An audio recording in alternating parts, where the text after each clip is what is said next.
JD Vance quietly stepped into the restaurant where he often dined on ordinary days, blending into the evening rush like any other customer. It wasn't some extravagant, high-profile establishment, just a well-loved spot in town where people from all walks of life came for a good meal. JD had always appreciated places like this, where the food was hearty, the service genuine, and the atmosphere welcoming. But tonight, something felt off. The restaurant was bustling with the usual Friday dinner crowd. Waiters wove between tables, balancing trays of steaming dishes and clinking glasses. The air was rich with the scent of garlic butter and perfectly grilled steaks, and the soft golden light made everything feel warm and inviting. At first glance, everything seemed fine, but JD had spent enough time observing people, both in politics and in everyday life, to know that appearances could be deceiving. Standing at the edge of the dining floor was the manager, a tall man in a crisp navy blue dress shirt. His eyes scanned the room too intently, his posture stiff and controlling. Something about his demeanor struck JD as unsettling, not just watchful but authoritative in a way that didn't sit right. Then, as JD made his way toward the bar, a sound caught his attention. Faint at first, easy to miss beneath the restaurant's lively hum, but unmistakable upon a second listen. Someone was crying. Not loud, not dramatic, but the kind of stifled, desperate sobs that only escape when someone is trying hard not to break. JD slowed his pace, subtly turning his head toward a side hallway near the kitchen. The door to the break room was slightly ajar, revealing a glimpse of a young woman, head bowed, hands gripping the edge of a metal counter as if she were trying to steady herself. Beside her, a fellow employee, a young man in uniform, spoke in hushed, urgent tones. JD didn't know her, but the look on her face hit him like a gut punch. This wasn't the exhaustion of a long shift or the stress of an impatient customer. This was fear. And JD Vance wasn't the type to ignore something like that. He turned back toward the bar, taking a seat on one of the stools, his expression composed but his mind racing. Years in public service had sharpened his instincts, and they were screaming that something wasn't right. His first impulse was to walk over and ask if she was okay, but barging in might only make things worse. For now, he would listen. The young man beside her, clearly concerned, kept his voice low. JD could only make out bits and pieces. "You can't let him. He doesn't own you." The woman barely whispered her response. "What choice do I have?" He made it clear. "If I don't do what he says, I'm gone." JD's grip tightened around the glass of water that had just been set in front of him. At first, he assumed it was about a rude customer. He'd seen enough service workers endure difficult guests, but the way she spoke made it clear. This wasn't about a customer. This was someone inside the restaurant. Before JD could piece together more, a bartender approached him. "What can I get you?" JD offered a polite smile, masking his thoughts. "Just water for now." The bartender nodded and moved on, but JD wasn't focused on drinks. He was already thinking about his next move. Whatever was happening here, it needed to be addressed. And JD Vance wasn't leaving until it was. JD Vance glanced toward the manager in the navy blue shirt, still standing near the dining floor, arms crossed, scanning the room with the kind of presence that made people uneasy. Something about him wasn't just authoritative, it was controlling. Then JD noticed something else. The young man from the break room, likely a fellow server, had stepped out, returning to the floor. His jaw was tight, his hands fidgeting as he adjusted the notepad in his apron. He looked rattled. JD knew an opening when he saw one. Casually, he stood and made his way toward the server station near the back of the restaurant, where the young man was organizing plates. "Hey man," JD said, keeping his voice low. "Got a pen?" The young man looked up, startled. "Oh, yeah, sure." He grabbed one from the counter and handed it over. JD took it, but didn't walk away. His eyes flicked to the young man's name tag, Tyler. "Hey, Tyler," JD said evenly. "I couldn't help but notice your friend seemed upset." Tyler stiffened, his grip on the stack of plates tightened. "She's fine," he said too quickly. JD tilted his head slightly. "She doesn't look fine." Tyler swallowed hard. His eyes darted toward the manager in the navy blue shirt before dropping to the floor. JD had seen that kind of reaction before. A long pause, then finally Tyler exhaled. "She's not fine," he admitted, voice barely above a whisper. JD studied his face, noting the tension in his jaw, the way his fingers kept gripping his notepad. Tyler wanted to talk, but he wasn't sure if he could. Lowering his voice, JD asked, "Is it a customer issue?" Tyler hesitated. That pause told JD everything. "No," Tyler muttered. It's not." His eyes flicked toward the front of the restaurant, toward the manager in the navy blue shirt, who was still near the hostess station, watching the room like he owned it. Tyler exhaled sharply, glancing toward the break room before shaking his head. It's her personal business. That was a lie, not because Tyler wanted to mislead him, but because he was afraid. JD had seen it before. Employees stuck in bad situations, unable to walk away because of financial pressure, personal struggles, or worse, fear. JD leaned against the counter slightly, keeping his posture relaxed. "How long has she been working here?" Tyler responded automatically. "A little over a year." Then he tensed. JD shrugged, keeping his tone light. "Just wondering if she likes it here." Tyler let out a short, humorless chuckle. "She doesn't, but she can't afford to leave." And there it was, the real problem. She wasn't just stressed, she was trapped. JD's gut tightened. This wasn't just about a bad work environment. Something deeper was happening here. Before he could ask anything else, Tyler stiffened. JD didn't need to turn around to know why. The air shifted, thick with something unspoken. The manager was walking toward them. "Everything okay over here?" His voice was smooth but firm. Tyler immediately dropped his gaze, busying himself with the plates in front of him. "Yes, sir. Just helping a customer." JD turned and finally got a close look at the man. Mid-40s, crisp dress shirt, neatly combed hair, the kind of sharp features that had seen too much and cared too little. This wasn't just a tough boss. This was someone who knew exactly how much control he had and enjoyed it. The name tag on his shirt read, Rick Calloway. "Can I help you with something?" Calloway asked, polite but edged. JD offered an easy smile. "Just getting a pen. Tyler here was kind enough to help me out." Calloway didn't break eye contact. "Good," he said, clapping Tyler on the shoulder, a little too firmly. "Let's stay focused on work." Tyler nodded quickly, eyes locked on the plates. "Yes, sir." JD clenched his jaw but didn't react. Not yet. He thanked Tyler and stepped away, feeling Calloway's eyes on him the entire time. His mind was already made up. JD Vance wasn't leaving. Not yet.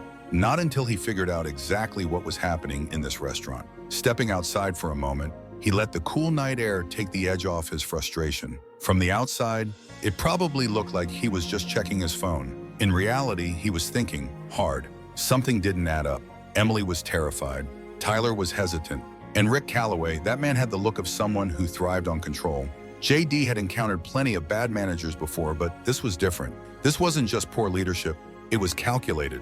If he wanted real answers, he needed to talk to someone who wasn't afraid. And then, almost as if the universe was working in his favor, Nate, the bartender from earlier, stepped outside. The kid was leaning against the side of the building, scrolling through his phone, probably on break.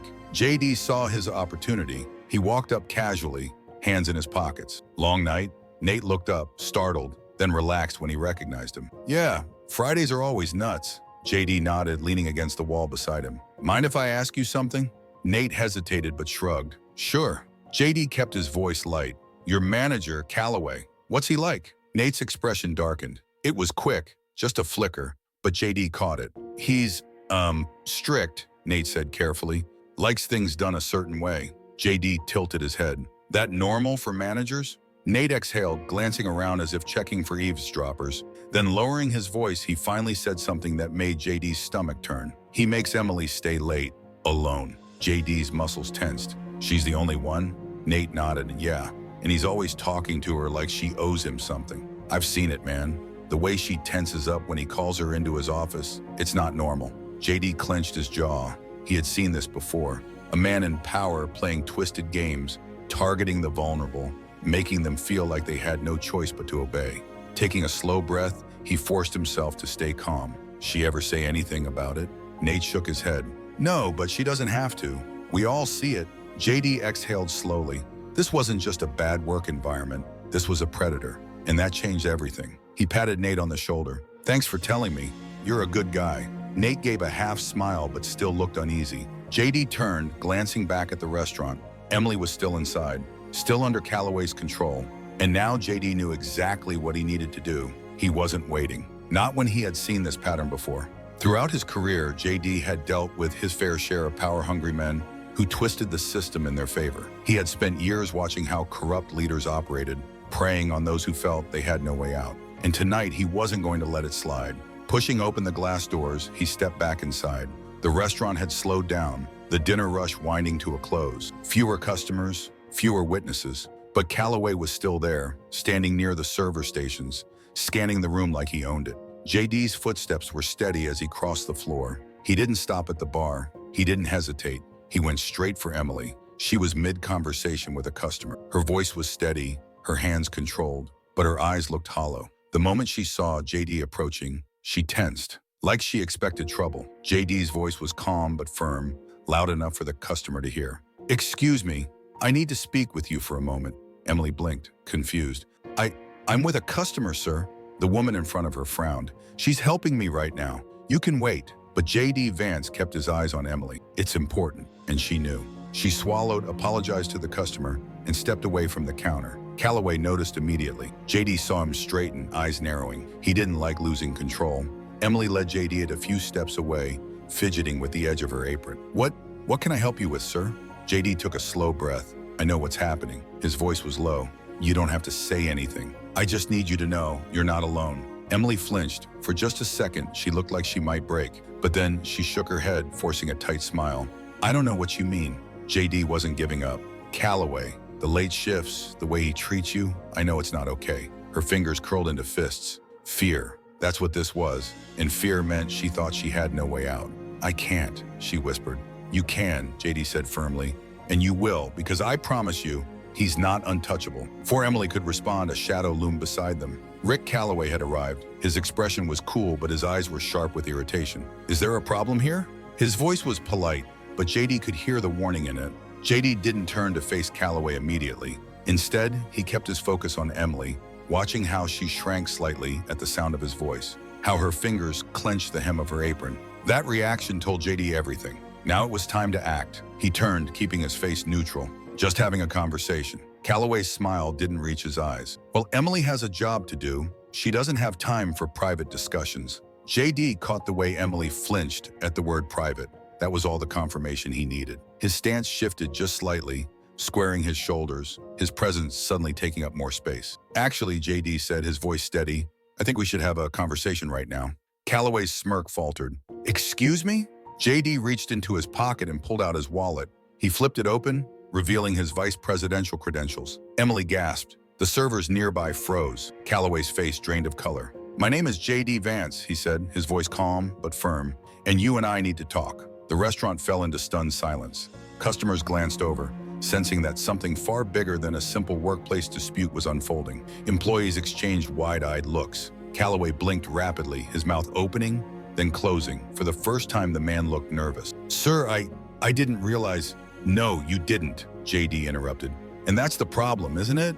He turned slightly, his voice shifting from ice-cold authority to something gentler as he addressed Emily. "You're safe now." She stared at him as if still processing what was happening. Her lips parted slightly, a shaky breath escaping. Then for the first time that night, she stood a little taller. Calloway's discomfort was almost palpable.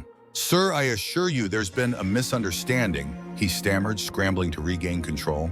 "If you just give me a moment to—" "Your office, now," JD's tone left no room for argument. Calloway swallowed hard, his confidence cracking. Stiffly, he turned and led the way toward his office. JD followed, but before stepping inside, he turned back to Emily. "Stay here," he told her gently. "This won't take long." Emily barely nodded, her hands still trembling at her sides. As the office door closed behind them, Calloway let out a forced chuckle, shaking his head. "I have to say, sir, I didn't expect to see you here tonight. A bit unusual for someone like you to visit unannounced." JD leaned forward, planting both hands on the desk. "You know what else is unusual?" His voice was dangerously low. "A restaurant manager abusing his power to intimidate his employees." Calloway flinched. "I don't know what you mean." He tried, but JD Vance's stare didn't waver. "I know what you've been doing. I know about the late-night shifts. I know how you treat Emily, and I know you think you can get away with it." Calloway's face paled. "Sir, I assure you I have always conducted myself professionally. If there have been any misunderstandings, save it," JD snapped. He wasn't here for excuses. He reached into his pocket, pulled out his phone, and with a single tap, played back a recording. Emily's voice, raw, shaken, came through the speaker. "If I don't do what he says, I'm gone." Then Tyler's hushed response. "You can't let him. He doesn't own you." The color drained from Calloway's face. JD's voice turned even colder. "You should have known better. You've been playing this game for a long time, haven't you? Preying on employees who need their jobs the most, making them feel trapped. But let me be very clear. You just ran out of time." Calloway's hands trembled. "Please, I can explain." "No, you can't," JD interrupted. He pulled out his phone again, this time dialing corporate HR. "You're done," he said simply. "You will never work in this industry again." Calloway sat there frozen as JD stepped toward the door. His power was gone, and JD, he wasn't done yet. When JD walked back into the restaurant, the tension in the air was thick. Emily, Tyler, Nate, and the rest of the employees were waiting. JD took a breath, then looked directly at Emily. "He's gone," he said softly. "You're safe." Her lips parted slightly, her breath caught, disbelief, relief. Then for the first time that night, her shoulders relaxed. She let out a slow exhale. Nate looked stunned. Other employees exchanged glances as if they weren't sure whether to believe what they had just witnessed. But JD knew this wasn't the end. He turned to the team. "You've all been working under someone who didn't deserve his position," he said. "That changes now." Emily wiped at her eyes, swallowing hard. "What happens next?" JD gave her a small, reassuring smile. "You tell me." She stared at him, processing his words. For the first time in over a year, she felt something unfamiliar. Control. She glanced at Tyler, still in shock, then at Nate, who gave a small, hesitant nod. They were all waiting for her to speak. Emily took a shaky breath. I don't want anyone else to go through this," she admitted. "Not here, not anywhere." JD nodded. "And they won't." He turned to the rest of the employees. "From now on, this restaurant is under direct review. We'll be making changes, not just replacing Calloway, but making sure no one else like him gets this kind of power again." The room fell silent, but the weight of his words settled in. Then Tyler spoke up. "Sir, I don't mean to overstep, but this isn't just about Calloway." JD's gaze sharpened. "Go on." Tyler hesitated, then took a step forward. His voice was stronger now. "The way things work here, it's not just one bad manager. The pressure, the way we're treated, the fear of speaking up. It's bigger than just this restaurant." Nate nodded in agreement. "A lot of us feel like we have no choice but to put up with it. The second we complain, we're out of a job." Emily looked down, guilt flickering across her face. JD took a deep breath. This was bigger than one corrupt manager, and he was going to fix it. "I wanted to leave so many times," Emily admitted, "but I couldn't afford to, and I thought maybe this was normal." JD Vance's jaw tightened. This was why he stepped in. Not because of numbers, not because of performance reports, but because the real problems were the ones hidden beneath the surface. He took a deep breath. "That stops today." Everyone watched him, waiting for what came next. "I don't just want to fix this restaurant," JD said. "I want to fix the system, and I'll need your help to do that. That means transparency. That means trust. That means if something is wrong, you speak up." Emily still looked uncertain. "And if we do, will anyone actually listen?" JD met her eyes. "I will." She studied him for a long moment. Then finally she nodded. And for the first time that night, she looked like she believed it. An hour later, JD sat in his car, watching as the employees slowly locked up for the night. Emily walked out with Tyler and Nate, the three of them talking quietly. They looked lighter, like the weight of the last year had finally started to lift. JD exhaled, running a hand over his face. This had been one restaurant, one manager, one location. But how many more were out there? How many employees, just like Emily, were afraid to speak up?